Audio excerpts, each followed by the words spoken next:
Hello, everyone. Since today's guest is an American with a Hungarian background, I thought it would be most appropriate to start with a blooper from a sign in the Budapest Zoo during communist times, which said very simply in English, "Please do not feed the animals. If you have any extra food, please give it to the guard." So with that, today's guest is Zoltan Vardy.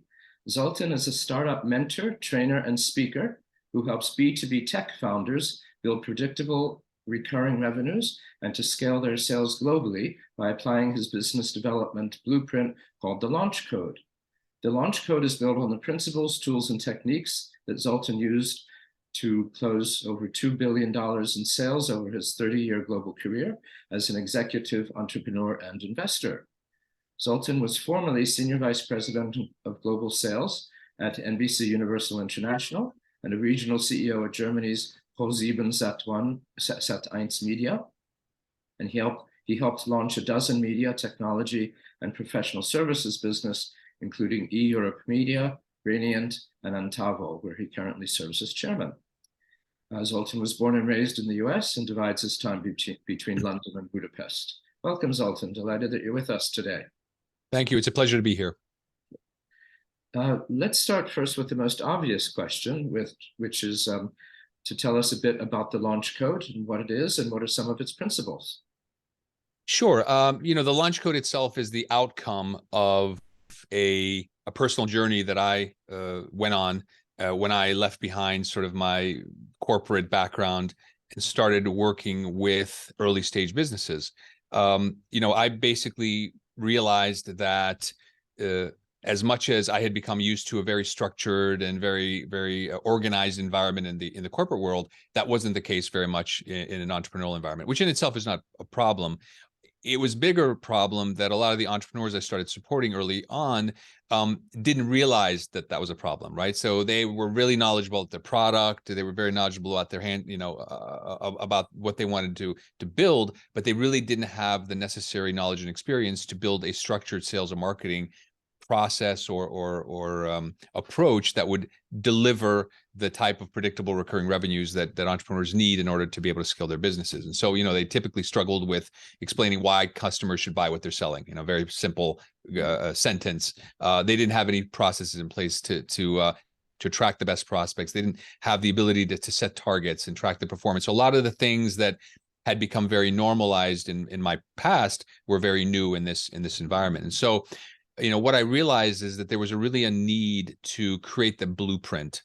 I call it a sales and marketing blueprint that created the process by which you can reach out to customers, convince them that what you're selling is value, and then ultimately close the deal, and then do it on a repeatable and predictable basis. And so I took all that I had learned from closing about $2 billion in business-to-business sales, all the principles, the tools, techniques, and I packaged them into this kind of three-pillar system that I call the Launch Code. And in a nutshell, what the Launch Code does is it gives business-to-business tech startups who are struggling with sales a way to build a system for recurring revenues, and built on basically the idea first of focusing your offer and message. So basically being able to explain simply why customers should buy what you're selling. Second, creating a very structured sales process built on the principles of outbound sales, of partnerships, and of inbound marketing. And then finally, executing based on targets, meaning you decide what you want to achieve, you create a system for tracking your performance, and then you make decisions based on data rather than gut feeling.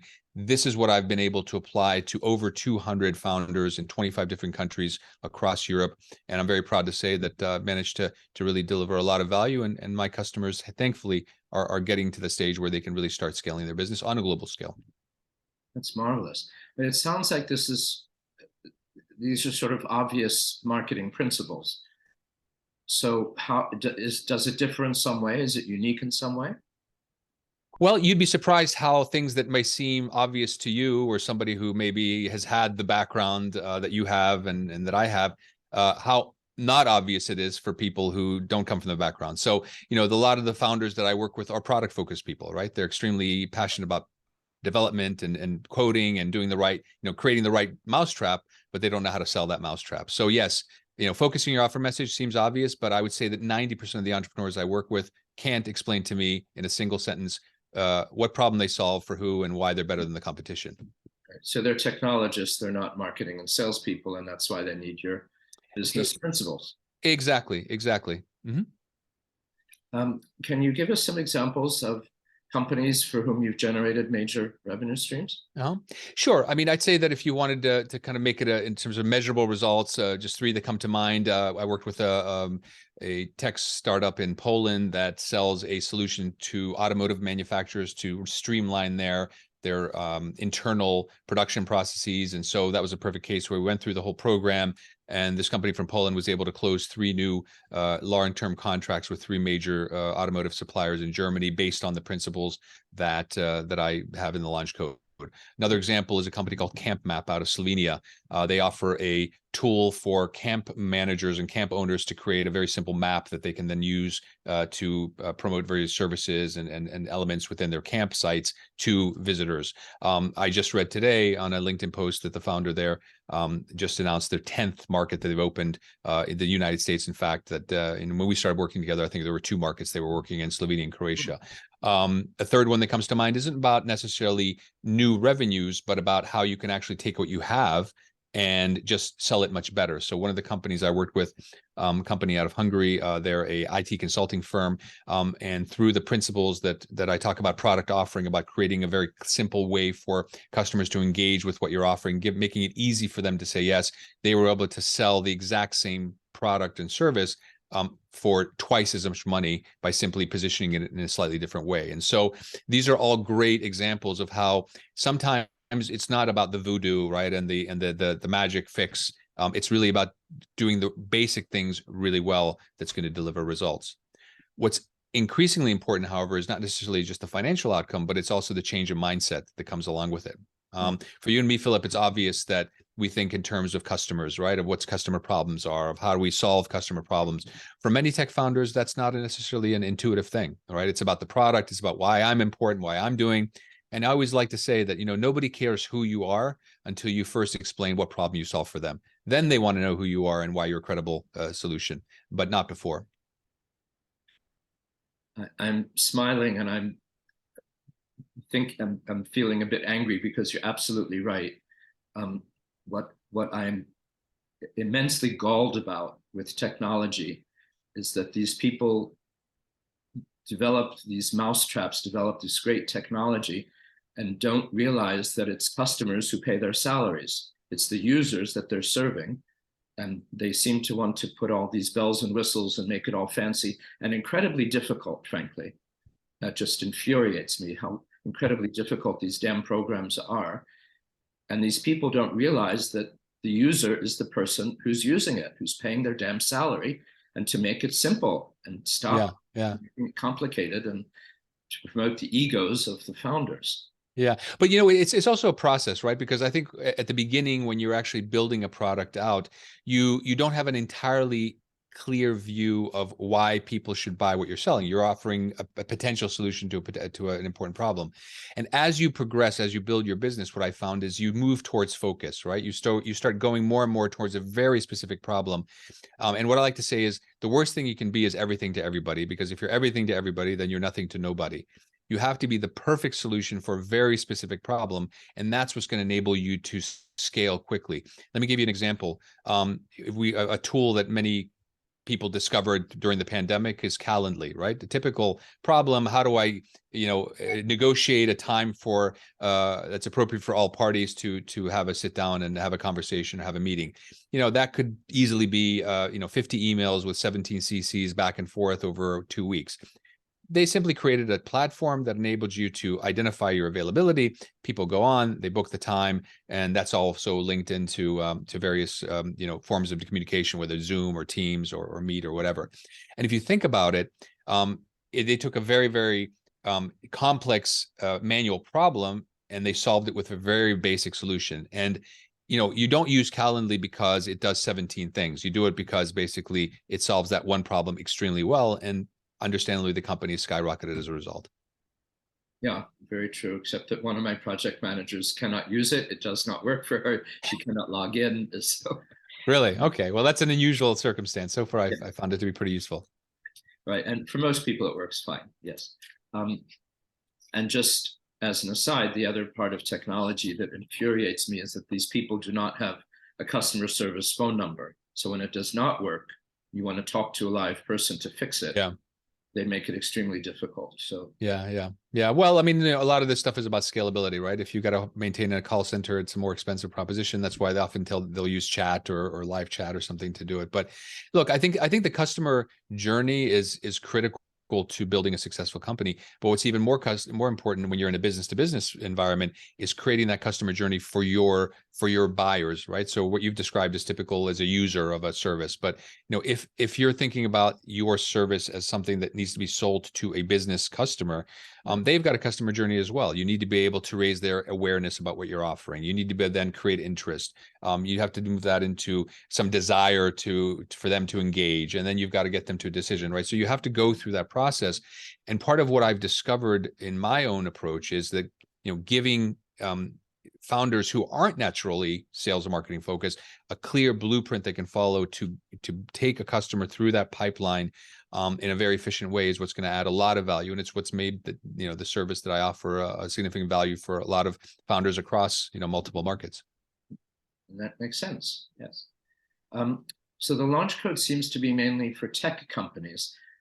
Do the principles apply for tech companies in developing countries also, say in Latin America and the Middle East and Africa, or is it just primarily in Europe and North America? Mm-hmm. Well, I think the problems that the launch code addresses are universal, right? So these type of problems about how do you, focus your offer message, how do you create a structured sales process, how do you execute based on guidelines and targets, these are not tied to geographic locations. What I would say is there's probably a greater need, just in terms of absolute market penetration in markets where there is not as strong of a sales and marketing focus. I was born and raised in the United States. I always like to tell people, having lived in Europe for the last 30 years, in the US, you're imbued with this concept of, you can basically be anything you want to be, right? You can be president, right? That was the big thing when I was a kid. If you work really hard, you can be president.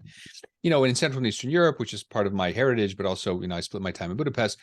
That's not the mentality. It's much more about the problems you face and focusing on the difficulties and the obstacles, and not having to have created market-ready products for a generation has created a whole gap in founders who don't have those skill sets. So, I'm not an expert in Africa. I've worked in Southeast Asia quite a bit. I've worked in Latin America, but I would say that, in more developing markets, you might find that there's less of a commercially focused consumer culture, and therefore there maybe would be a greater need. However, the fundamental problems are the same no matter what market you're in. Yes, and that leads me to another question, which is that basically, do behavior patterns change? You're dealing with founders, many of whom have large egos. So do the behavior patterns or the expectations change depending on the country in which the founder is based, or is it just individual? Well, I'm not sure if it's geographical or just personality wise. Look, I mean, if you want to create something out of nothing, you better have a big dose of self-confidence, right? I mean, that's right. Something that is a requirement for success. So I don't have a problem with founders who've got a big ego, as you described it. I think what's a problem is if you've got a big ego and you're not necessarily open to outside influence or thoughts because you believe that you've got the answer to everything. That in itself is already a disqualifying element for the people I deal with, because I'm actually offering an outside opinion, right? So if you're not open to that prospect, then there's nothing for us to talk about.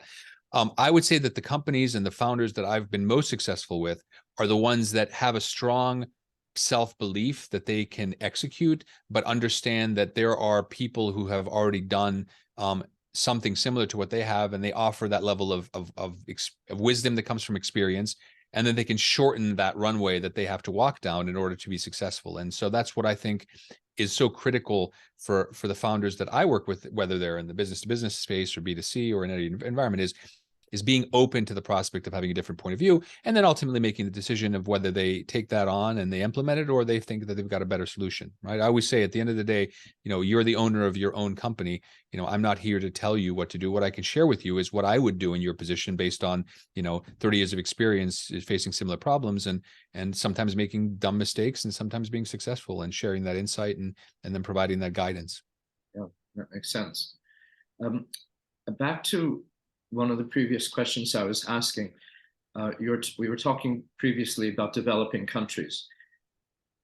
A place like Kenya, for example, developed I think Kenya developed mobile money, the M-Pesa, where people can basically use their cell phones to transfer money around the world. Mm-hmm. Do you work with companies like that, or have you worked with companies like that, or in developing countries with these new technologies that can penetrate a country where it's a more difficult environment, but certainly when it works, it can, skyrocket? Yeah. Well, I think the principles in the startup community is that you are building a global company, right? That's from day one. You are building a company that should be able to scale across borders. And by nature, that's why 95% of startup companies or true startups are basically software as a service companies, right? Because that's what scales. If you have a physical product, that's more difficult. So yeah, I'm effectively focusing on companies that have scalable products of the type that you describe. In this particular case, I would say that, the benefit of being from a underdeveloped market or potentially a smaller market is that you are forced to scale globally more quickly, right? So if you launch something in the US, frankly, you've got such a massive domestic market that you don't necessarily need to think global from day one. If you're launching something from Slovenia, a country of 2 million, or Estonia, kind of the gem of startup world. I think there are 9 unicorns that have come out of Estonia, the small country of Estonia, of 2 million people. You're forced to think global from day one because your domestic market simply will not support a business. And so it does actually create an incredible engine for global expansion that thankfully I've been able to tap into in some cases because I'm working with founders who think global from day one. Yeah, very interesting. In your previous professional incarnation, you were a global TV executive. Yeah. What were some of the similarities or differences that you found working, for example, in New York versus Germany? Yeah. Well, I think I was fortunate enough to be in a really exciting industry at its peak. I mean, the TV industry, I think was, in its sort of golden age in like the 2000s through 2015, when I was running a group of TV broadcasting channels in Central and Eastern Europe on behalf of ProSiebenSat.1, which is a large German broadcasting company, or later when I was at NBC Universal, overseeing a portfolio of 30 different cable TV channels stretching from Latin America through Europe to Asia. So I got a really good insight into the diversity of the industry, the diversity of markets. I can't say that there was like this radical difference from market to market. What I would say is that the way that certain content was consumed was different from market to market. And I'll give you a very basic example. So early on in my career, I worked for Cartoon Network, which is the animation channel. I was responsible for launching local versions of Cartoon Network across Central and Eastern Europe. And so I actually launched Cartoon Network in Russia, in Poland, in Hungary, and Slovenia. And what was interesting is that, the library of characters that Cartoon Network had at its disposal was quite broad, but actually the local acceptance of certain characters was very different. So, for instance, Scooby-Doo, which was one of my favorite characters as a child, had a huge following in the UK, but was virtually unknown in Central and Eastern Europe. At the same time, the Flintstones, which of course had a huge run in the US, had almost cult-like following in countries like Hungary, where it was running in prime time even as late as the 90s. So, there it was a very different selection of characters and composition of your product, so to speak, depending on what that local market had historically liked in that genre. And so what we found was we had to make those adjustments on the product level and in the collection of content we created to suit the needs of the local consumer. And I suppose you often don't know whether something will work until you launch it and find out. Is that right? Absolutely. I mean, you certainly can do, a bit of market research in terms of name recognition, but at the end of the day, of course, it does have the proof is in the pudding, as they say, right? Once you launch. Exactly. Yeah. When you're launching either the media companies or these tech companies now, are there issues across countries regarding registration or financing or branding or hiring practices? Well, I would say I'm less of an expert on the legal and the financial administrative elements and more on the sales and marketing side. So I couldn't really speak to that. In terms of the sales and marketing side, I would say that you know, the companies that I work with are largely universal in that they are, you know, they've got an easy to pronounce name in English. You know, they market in English in most cases simply because that's the default language for international business. I'd say that it's more about how do you position your product for the market, the market size. I'll give you an example. Ontavo is a company that I'm an early investor and also a chairman of. They basically offer an enterprise-focused loyalty management platform. So if you're a large consumer-facing company and you want to build a high-tech loyalty program, Ontavo provides the platform, the technology solution for you to do that and to create all sorts of great loyalty programs that work online and offline in an experiential way. And, you know, it's interesting that the company has grown into having, you know, literally hundreds of customers across 3 continents. And you know what we've targeted as the target customer, we'd consider as a enterprise customer in the Europe, sort of, let's say, you know, in the range of, you know, 150 to 250,000 euros per year type of spending with a company. Those are actually mid-market companies in the US, right? So you know, it's a different type of process. Now, how does that impact your product? Well, you know, a mid-market company will normally not expect the same level of personalized service as an enterprise customer. So things like self-service, of onboarding through self-service rather than through personal involvement, becomes much more important. So what we've had to do is, as we expand in the US and gain more and more customers, that exact same size of customer requires a different set of parameters for us to be able to service them. And so that creates this kind of interesting product development challenge. It creates a question of positioning. I mean, how are you communicating? Are we the enterprise loyalty platform or the mid-market loyalty platform, right? So it creates a bit of standard when in fact the core product or the service is identical, whether it's the US or Europe. So, you know, there's this misconception, I think, for people who don't do business globally, that you can just copy and paste what you're doing, you know, and then replicate it in different markets. Nothing could be further from the truth. I think it's probably one of the biggest misconceptions. You do have to do market research. You have to find that gap where you can fill it, and you have to find the appropriate sales channels and the appropriate messaging that's going to resonate with that local consumer in that local market. Can you give us some examples of perhaps when it went wrong? Well, of when it went wrong. Well, you know, the fun thing about when you're building a startup business is that it's always going wrong, right? Because it's a constant pace of iteration and missteps and trying to figure out the path. So I'm wondering if there's anything in particular that I could emphasize.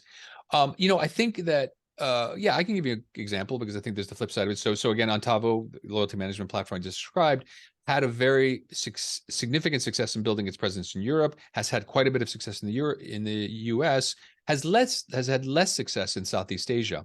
And I think one of the interesting reasons is because it's a technology platform. So it's not a full service. It doesn't come up with a concept. It doesn't do all the packaging. It just provides the technology platform. In Southeast Asia, for instance, the expectation for customers there was a full service, right? So they don't just buy a technology platform. They got all the marketing support. They got all the conceptual support. And so that's an example where the company's strong technology positioning or tech-only positioning is a point of difference and value in Europe, where there are a lot of other service providers in that space who fill the other gaps, where in Southeast Asia, the expectation is we should want to get all that from one customer. And so we haven't had the success in terms of building traction. We've had customers in Australia and in China even, but there hasn't been that breakthrough success simply because you know, there's a different expectation of what service provider should provide. And in that case, what does this company do? Again, Ontavo is a company that provides loyalty management platform technology. Ontavo. Yeah, it's for the exact same. Yeah, it's for Ontavo. Yeah, I didn't realize it was for Ontavo. Yeah, yeah, yeah. Mm-hmm. Okay, very interesting. Is there any issue with government regulation as you enter these markets? That certain technologies that governments prohibit or other ones that they encourage? I would say that as a general rule, in Europe in particular, privacy is at a higher level than in the US, for instance. You know, in the US, I think the principle is if the consumer doesn't like it, they'll turn it off, they'll delete it, they'll do whatever they need to do. In Europe, you know, the general principle is we need to protect the consumer from themselves. And so as a result, they create a lot of regulation and a lot of regulatory frameworks that limit companies, for instance, to track their users, Certain markets like Germany have very, very draconian limitations on data that you can save about your customers. So a lot of times for American companies that are going into Europe, they're shocked by how much regulation there actually is. You know, how that prohibits development and competition, I don't think you have to go further than just to see the level of development in the technology ecosystem in the US versus Europe, broadly speaking. I'd say that probably about 40% of global unicorns, a unicorn is a company that's valued at $1 billion or more. About 40% of those companies that have reached about $1 billion status, there's about 1,150 companies that have done that. 40% of those are the US and less than 10% are from Europe. So you see, you know, the impediment to progress is maybe a little bit more difficult, a little bit greater in markets that they're highly regulated. Very interesting. Is there anything else you'd like to add before we close? Well, I think the what I want to emphasize in my communication to listeners is the importance of having an extremely focused and goal-driven approach to building a company, right? This kind of let's try 100 things and see what sticks sounds very romantic, but it's actually very inefficient. And so, you know, one of the things that I offer as a starting point for a lot of these tech founders that I work with is actually a process to create a simple value proposition that a 12-year-old will understand. And that's kind of the standard that I set. And so what I thought I could offer is a completely free resource for any B2B tech founders out there. If they go to zoltanvardy.com/podcast, so ZOLTANVARDY.com/podcast, they'll get access to a free 30-minute video that takes them through this 5-step process to create a single, easy to understand, high impact value proposition, along with a worksheet that helps them go through the process.